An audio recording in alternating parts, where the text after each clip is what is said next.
तो जब आप और वो दोनों इस समाज में, भारत में बराबर और सभी तरह का अधिकार प्राप्त कर रहे हैं, तो फिर अलग से क्या चाहते हैं? दामाद बनाना चाहते हैं। आज भी जो है गुलाम प्रवृत्ति के कारण हम लोग गर्मी में भी शादी करते हैं तो 3 पीस कोट पैंट सिलवाते हैं। ये क्या है? अंग्रेज की गुलामियत हम लोग को आज तक भी दिमाग में घुसा हुआ है। किसी दूसरे का जमीन हड़प नहीं सके, इसके लिए एक नई व्यवस्था बिहार में 2-3 महीने के अंदर। रोजगार का परिभाषा है कि अपने आप को, खुद ही को कर बुलंद इतना कि खुदा तुमसे पूछे बेटा तेरी रजा क्या है। रियल न्यूज 24 का चुनाव यात्रा पावर्ड बाई संजीवनी गोल्ड, शुद्ध चक्की का आटा, स्वाद चंपारण की मिट्टी का।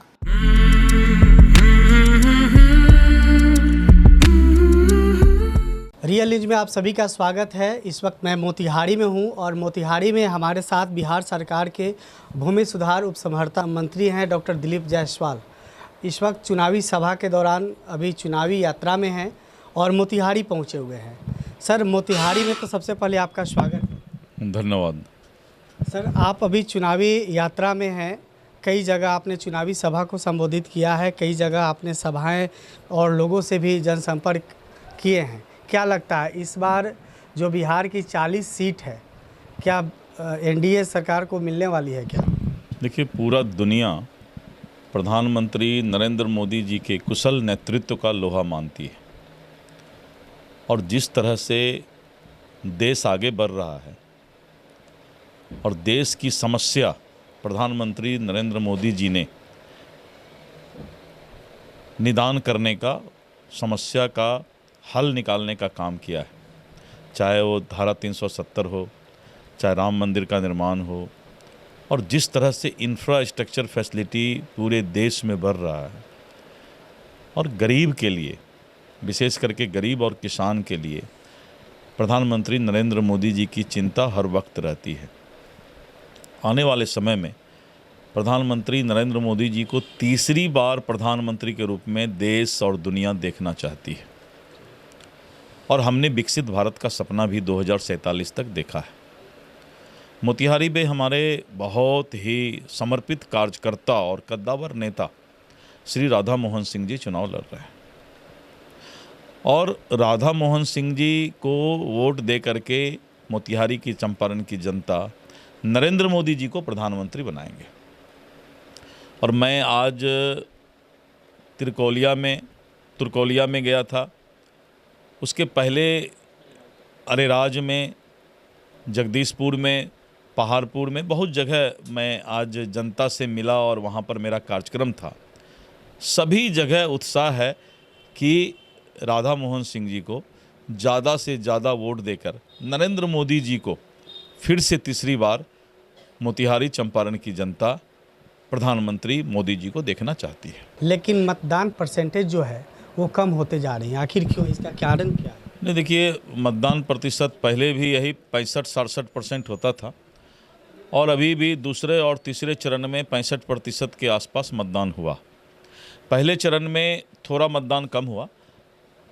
उसका कारण था कि जो औरंगाबाद, जमुई और जो जैसे क्षेत्र थे वहाँ पर बहुत ही गर्मी थी, धूप थी, लेकिन अब मतदान का परसेंटेज बहुत अच्छा है और आने वाले समय में ये बढ़ता ही जाएगा। कांग्रेस ने यहाँ पर पूरे देश में एक गंदा माहौल बनाया है और पूरे देश को जात और धर्म में पहले से बांटने का काम किया है। जिस तरह से कांग्रेस यहाँ के मुसलमान भाइयों को डरा कर रखती है कि अगर बीजेपी या नरेंद्र मोदी आएंगे तो हिंदू मुसलमान को जो है यहाँ पर नहीं रहने देंगे, जबकि प्रधानमंत्री जी जब भी अपने भाषण में बोलते हैं तो एक ही बात बोलते हैं कि 140 करोड़ देशवासियों, यानी इस देश में कोई अलग नहीं है, सब एक हैं। लेकिन कांग्रेस ने यहाँ के अक़लियत भाई को, मुसलमान भाई को एक अलग तरीके से प्लेटफॉर्म देने का प्रयास किया है। पूरा देश का विकास होना चाहिए और उस देश के विकास में जो है सभी जाति और धर्म के लोगों को मिलकर रहना चाहिए। लेकिन अभी भी कुछ जगह इस तरह के जहर बोने का काम कांग्रेस और कुछ क्षेत्रीय दल कर रहे हैं और जो क्षेत्रीय दल हैं उनको तो अपने परिवार से मतलब है, परिवार से ऊपर तो वो उठ नहीं पाए। आज पप्पू यादव को टिकट मिलना था पूर्णिया में, वो भी यादव है, लेकिन तेजस्वी यादव या लालू यादव को लगा कि कोई दूसरा यादव आगे नहीं बढ़ जाए, तो सबसे पहले यादव का ही गला काटो जो आगे बढ़ना चाहता है। इन लोगों की मंशा ही नहीं है कि कोई यादव आगे बढ़े। इन लोगों का मंशा है कि मेरा बेटा, मेरी बेटी, मेरा परिवार और मेरे लिए जो पैसा वसूली करके ला के दे, वही लोग सिर्फ जो हैं आज राजनीति में हैं। देश की जनता को सोचना पड़ेगा। इन लोगों ने मजाक उड़ाया था कि भगवान राम है ही नहीं। इन लोगों ने मजाक उड़ाया था कि रामायण में लिखा हुआ जो है कि रामेश्वरम से लंका तक, जहां माता सीता को रावण से अपहरण जो किया था, उसने उसको भगवान राम जब रावण का वध किए थे तो हनुमान जी ने रामेश्वरम से लेकर लंका तक समुद्र पे सेतु बनाया था।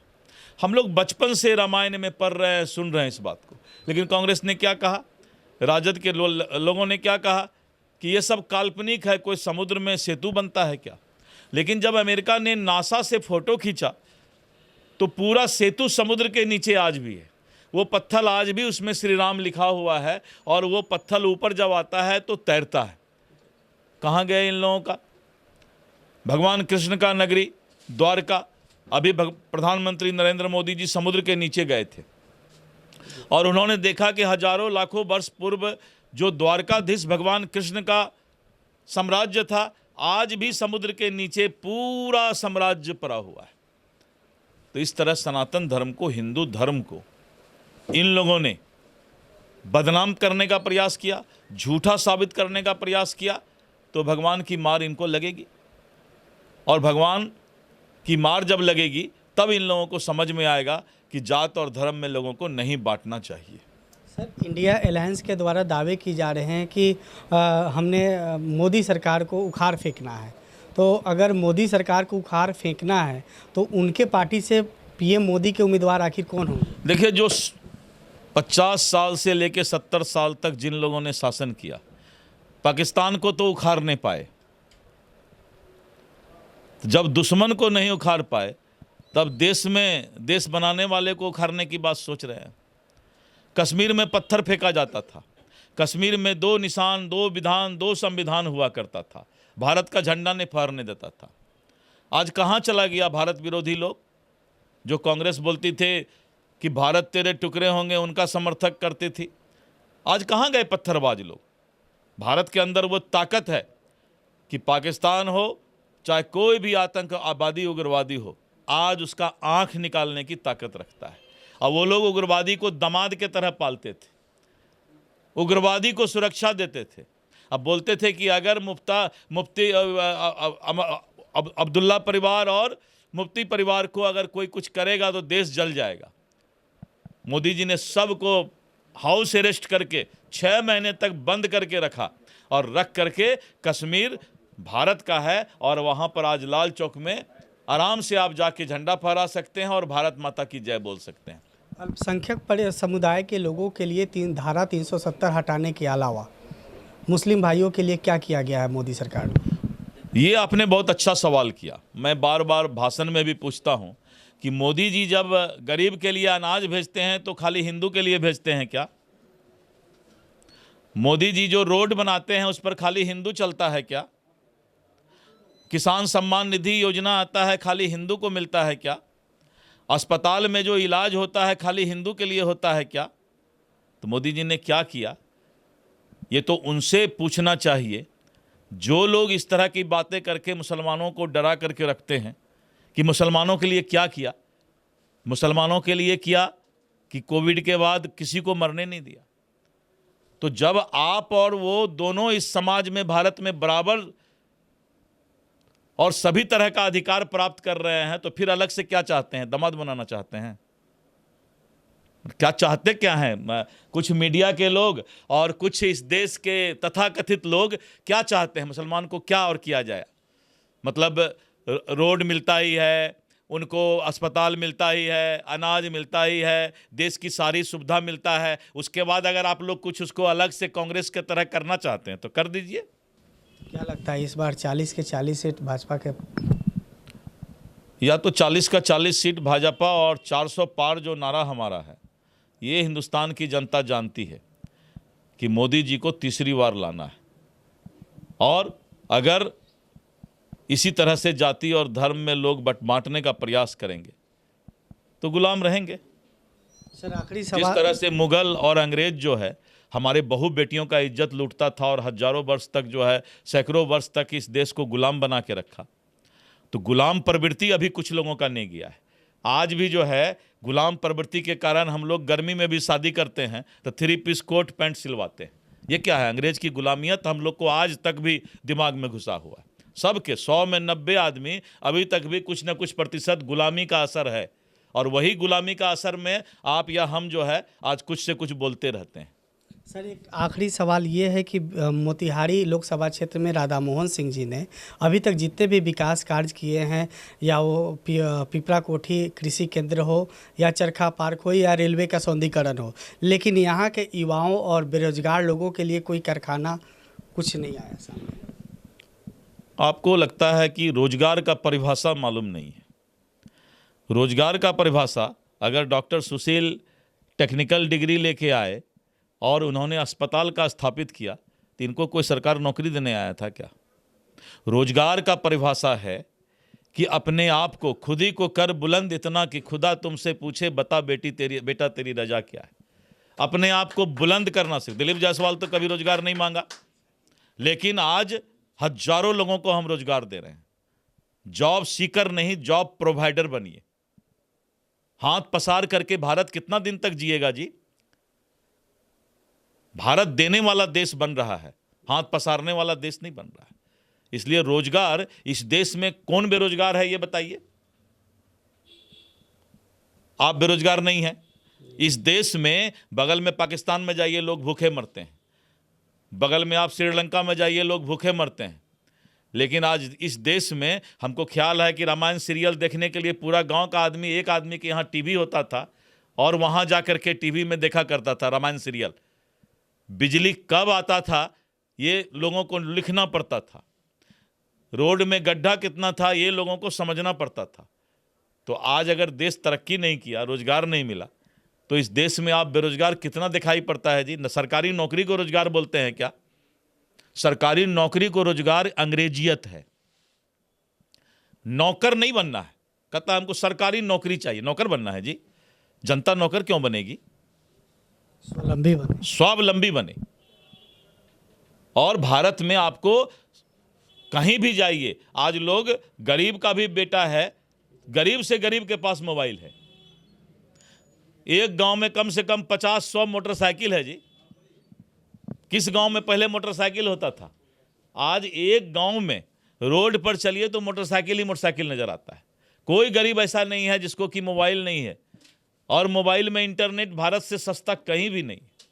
यानी आपके कहने का मतलब यह है कि इस देश में कोई भी बेरोजगार नहीं। देश स्वावलंबी बन रहा है, देश विकसित बन रहा है, देश नौकर नहीं बन रहा है, देश अंग्रेज का गुलाम नहीं बन रहा है। सर आखिरी सवाल ये है, आपके विभाग से जुड़ा हुआ एक सवाल है। सवाल ये है कि सर आपके विभाग से संबंधित है, जमाबंदी से जुड़ा हुआ है जो नया कानून बना है, इसमें आम आदमी जिनके पुरखों के नाम की जमाबंदी चली आ रही है वो ज़मीन बेच नहीं सकता, क्योंकि ये नए कानून के तहत अपने नाम के जमाबंदी के बगैर ज़मीन बेचना मुश्किल है।